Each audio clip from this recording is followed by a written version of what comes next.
సర్వాధికారి అయిన మన ప్రభు అయిన యేసుక్రీస్తు పరిశుద్ధ నామములో ఈ ఉదయకాల దైవ సందేశాన్ని వింటున్న మీ అందరి ఎడల దైవ కృప విస్తరించునుగాక. దేవుని మాటలు మనకి సమాధానాన్నిస్తాయి. దేవుని మాటలు అనేక విషయాలకు పరిష్కారాన్ని చూపిస్తాయి. మార్గాన్ని సూచిస్తూ మనల్ని బ్రతికిస్తూ దినదినము ఆత్మీయ జీవితంలో బలపరుస్తూ ఉంటాయి.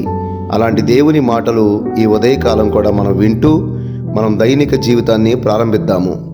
యెషయా గ్రంథము 33వ అధ్యాయము 21వ వచనము. యెహోవా ప్రభావము గలవాడై మన పక్షము నుండును. కొన్నిసార్లు మనల్ని ఎవరూ పట్టించుకోవట్లేదు, మనల్ని ఎవరూ లెక్క చేయట్లేదని బాధపడుతూ ఉంటాము.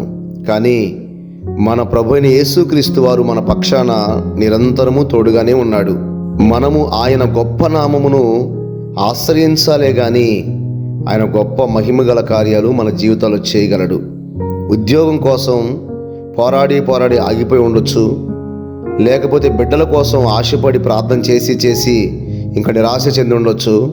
కానీ నేను ఈ ఉదయకాలం మీతో స్పష్టంగా చెప్తున్నాను, మన ప్రభు అయిన యేసుక్రీస్తు వారు ఒక ప్రభావం గలవాడై నీతో నాతో ఎల్లప్పుడూ ఉన్నాడని జ్ఞాపకం చేసుకోండి. ఒకనాడు 12 సంవత్సరాల రక్తస్రావంతో ఉన్న స్త్రీని ప్రభువు స్వస్థపరిచాడు.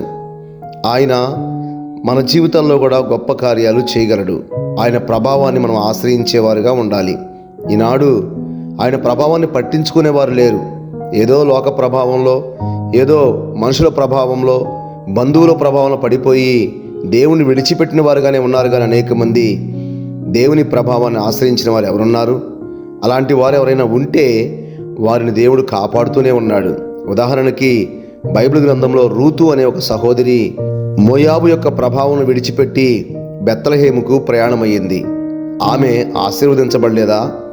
ఆమె గర్భంలో నుంచే కదా దావీదు గారు పుట్టి పెద్దవాడై దేవుని మహిమపరిచింది. దావీదుకు దేవుని ప్రభావం తోడుగా లేదా? శత్రువుల మధ్యలో జయాన్నిచ్చాడు. అపనిందలు వచ్చినప్పుడు, నిరాశ వచ్చినప్పుడు తోడుగా ఉన్నాడు.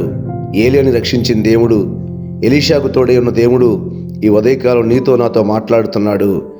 నీకున్న సమస్త విషయాల్లో నేను చూస్తూనే ఉన్నాను, నిన్ను కాపాడుటకు నేను సమర్థుడను అని నువ్వు నమ్మి నా ప్రభావమును నువ్వు ఆశ్రయిస్తే గొప్ప కార్యం నీ పక్షాన నేను చేయనా అని దేవుడు ఈరోజు మాట్లాడుతున్నాడు. ఆయన యందు విశ్వాసం ఉంచండి.